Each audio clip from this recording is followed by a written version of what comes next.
How we doing tonight? Yeah! Woo! Let's get it. Now, it's my first time here ever.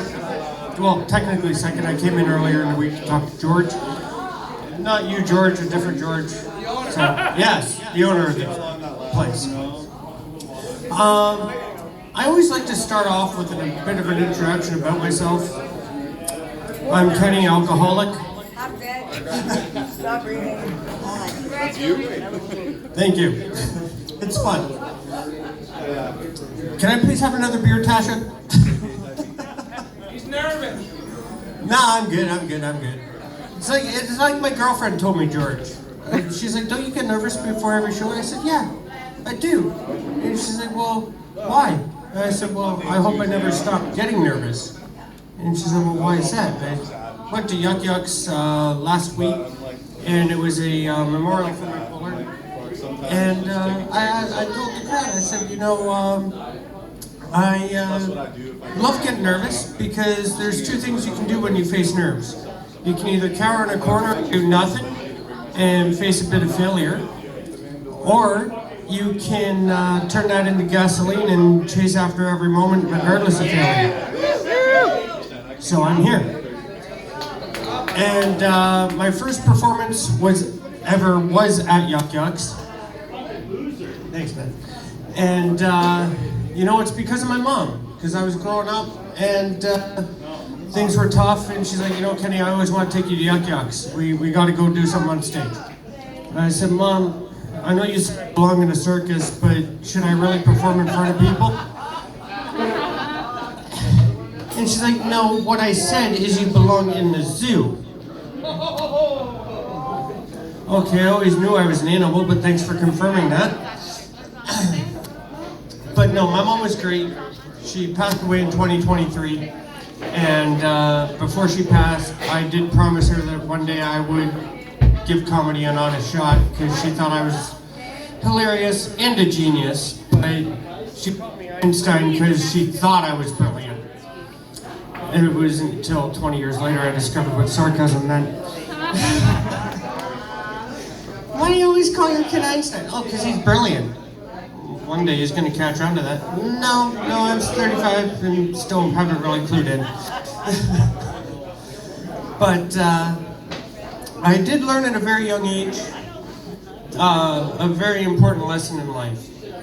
It was show and tell, and teacher calls on me. She says, Kenny, do you got anything?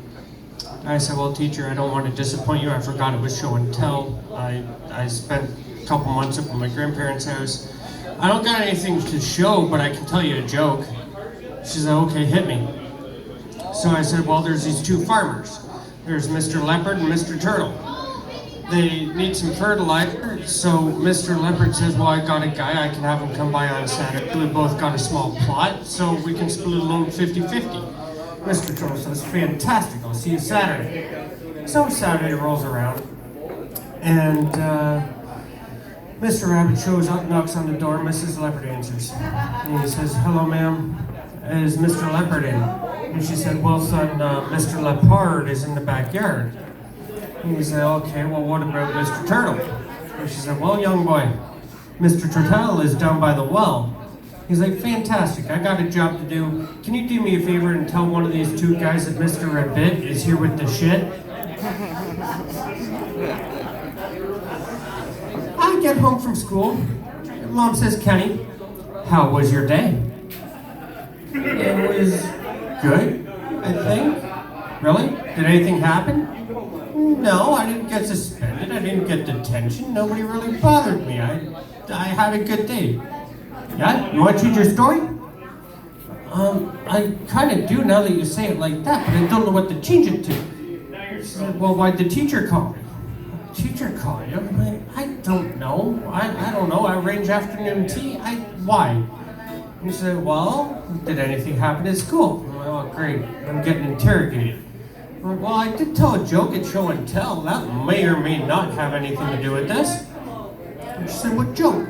So I told her. She said, you can't say shit in school. Why? She said, because then the teacher will come. Okay, that's news to me. She said, speaking of which, where did you learn that? And I said, well, your dad. So she calls up, Grandpa, do you know what your kid did at school today? No, Melanie, I'm in Barrie, 150 kilometers away. I run a business, how am I gonna know? He's like, tell me, enlighten me, what'd the kid do?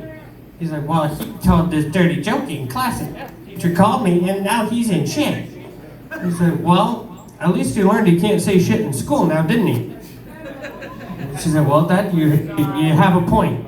Thank you very much, George. I got people who want to sing up here. Let's go.